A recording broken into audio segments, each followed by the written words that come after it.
Adelante, maestro. Mi nombre es José Fernando Cama Alvarado, soy el maestro de historia, tengo 39 años de servicio, doble turno, soy maestro de primaria y secundaria y además soy economista por la UNAM. ¿Qué queda, historia de México o universal o ambas? Las dos, pero ahorita estoy dando historia universal. Bien, mire, yo he seguido muy de cerca sus declaraciones de usted y del subsecretario acerca de la mal llamada reforma educativa y también de los medios de comunicación que han estado desprestigiando el trabajo del magisterio. No sé qué campaña tienen, con qué intención, pero obviamente han denostado demasiado a los maestros y nos han desprestigiado, que nos han quitado autoridad ante la sociedad.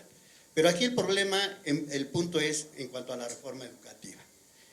A nosotros nos preocupa que nos digan que nos van a evaluar, no tanto porque tengamos miedo a ser evaluados, sino porque para recibirnos tuvimos que pasar varias evaluaciones para obtener nuestros títulos, tuvimos que hacer un examen profesional para finalmente ser maestros ante grupo.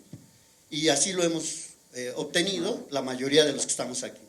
La otra, los maestros que estamos aquí no hemos hecho ninguna falta de, por ejemplo, puentes, por ejemplo, paros, por ejemplo, negligencia en cuanto a que no cubramos el trabajo escolar. Siempre hemos cumplido y aún así se habla mucho de que nosotros no damos clases, que faltamos mucho a clases, que no estamos bien preparados, etcétera.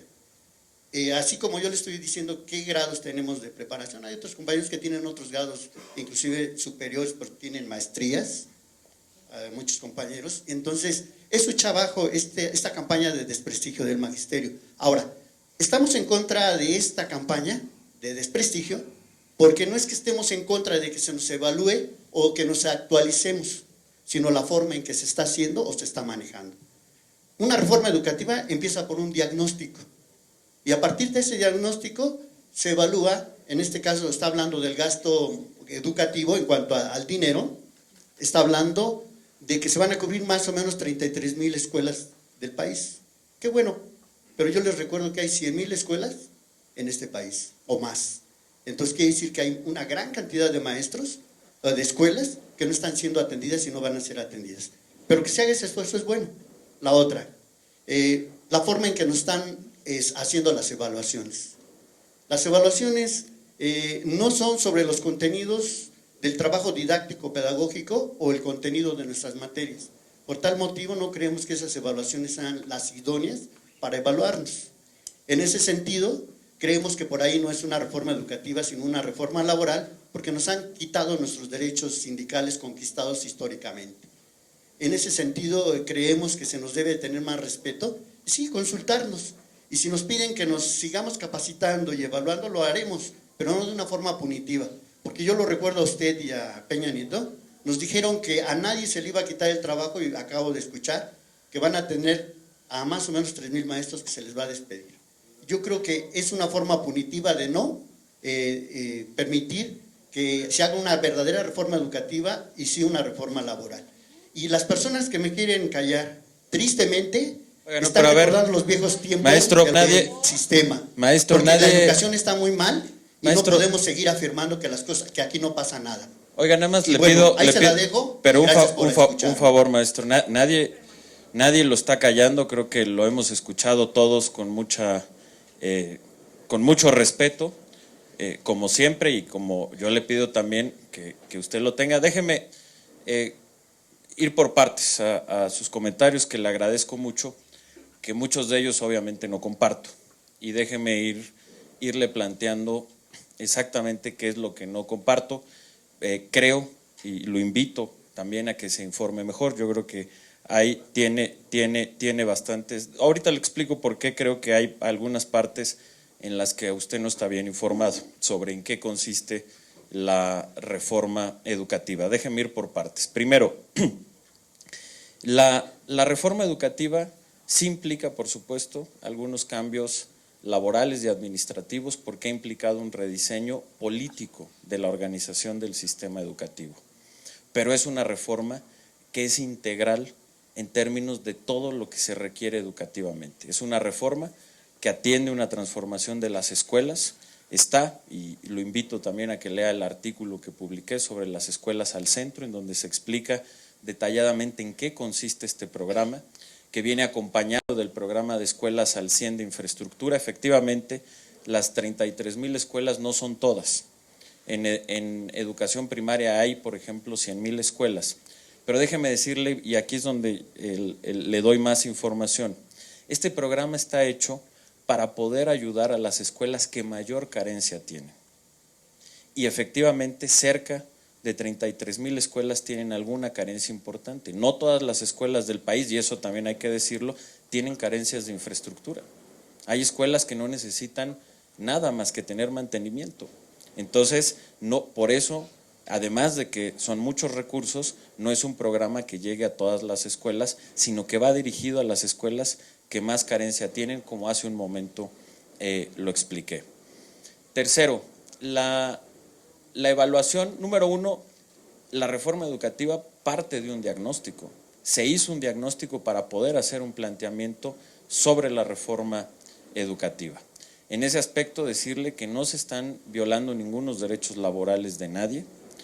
La reforma fue aprobada por el constituyente permanente y además ha sido plenamente avalada por la Suprema Corte de Justicia.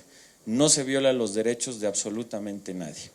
Y donde yo le digo que requiere, o ahí le hago la precisión, cuando nosotros hemos dicho que no se va a correr a ningún maestro, tiene que ver, porque eso fueron muchos de los rumores que existieron sobre maestros que si no aprobaban el examen o no tenían una calificación aprobatoria en el examen, perderían su trabajo. Y eso no va a suceder ni está sucediendo.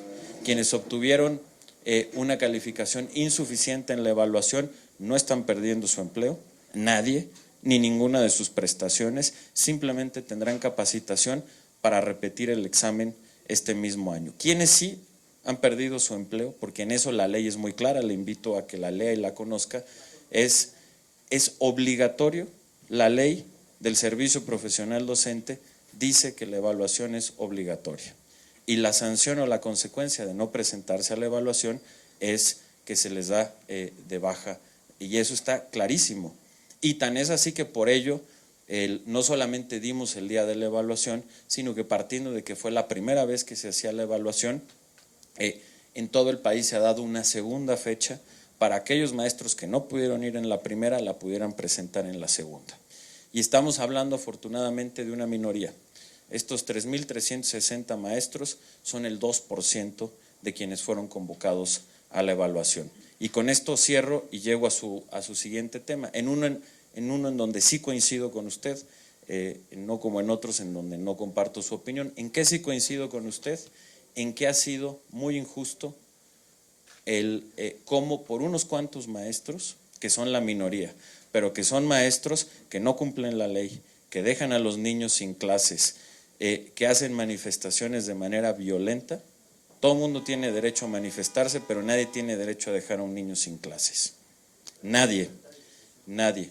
La libertad de expresión está garantizada y por eso digo, todo el mundo tiene derecho a marchar, pero nadie tiene derecho, maestro, nadie tiene derecho, nadie, a por una marcha dejar a un niño sin clases. Y ya lo dijo la Suprema Corte de Justicia, no hay derecho por encima del derecho a una educación de calidad que hoy tienen gracias al artículo 3 de la Constitución, maestro, que lo invito a que lo conozca, de los niños de este país. Entonces, todo el mundo tiene derecho a manifestarse, se pueden manifestar sin dejar a los niños sin clases en las tardes. Eso no pasa, maestro.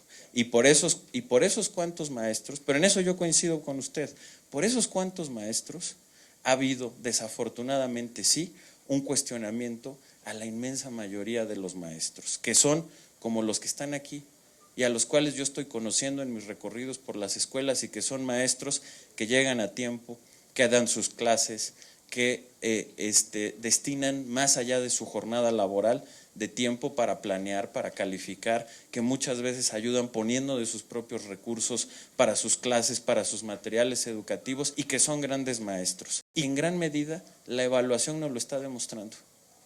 La evaluación, si algo que demuestra es lo que ahorita usted también platicó, que efectivamente pues muchos de ustedes, los maestros, se han formado bien y hoy lo están demostrando en la evaluación y eso nos da mucho gusto. Únicamente, maestro, únicamente el 15% de los maestros que se presentó a la evaluación tuvo un resultado insuficiente. Tendrá que llegar el momento en que no haya ninguno con resultado insuficiente. Pero aquí estamos hablando de que el 85% tuvo un resultado suficiente. Y no solo suficiente, más allá de eso, 36% tuvo un resultado suficiente, 40% tuvo un resultado bueno y 8% tuvo un resultado destacado. Que por cierto, quienes estuvieron con un resultado destacado tendrán a partir de la segunda quincena de mayo y retroactivo al 16 de febrero un incremento de 35% sobre su sueldo base, en reconocimiento a esa labor que se tuvo en la evaluación. Y además tendrán acceso preferencial a los créditos que da el ISSSTE, tanto de vivienda como personales. ¿Por qué? Porque es muy importante también reconocer a quienes están demostrando que son maestros de excelencia. Entonces, yo comparto con usted y tenemos que trabajar, y es parte de las visitas que yo hago a las escuelas, precisamente acompañados, y yo agradezco aquí a los compañeros de los medios de comunicación, porque nos están ayudando a transmitir una nueva realidad, una realidad que existía pero que no se demostraba, en donde tenemos maestros, padres de familia que cumplen y que se involucren. Entonces, para concluir, maestro, le agradezco que esté aquí, agradezco que haya planteado sus puntos de vista, de verdad, créame, así lo estoy recorriendo escuela por escuela y me interesa mucho escuchar con mucho respeto. Yo le agradezco también a usted que me haya escuchado con respeto. Es normal que no siempre vamos a estar de acuerdo, es lo que pasa en un país democrático. Usted tiene sus puntos de vista que respeto, mas no todos los comparto, hay algunos que sí, como este en concreto. Y bueno, yo entiendo que usted tampoco comparta necesariamente los míos, pero lo que yo le agradezco, porque esto es bien importante, es que demostremos que nos podemos sentar y dialogar. Y con toda apertura, yo creo que usted vino y pudo decir todo lo que quería, y aquí lo escuchamos con mucho gusto.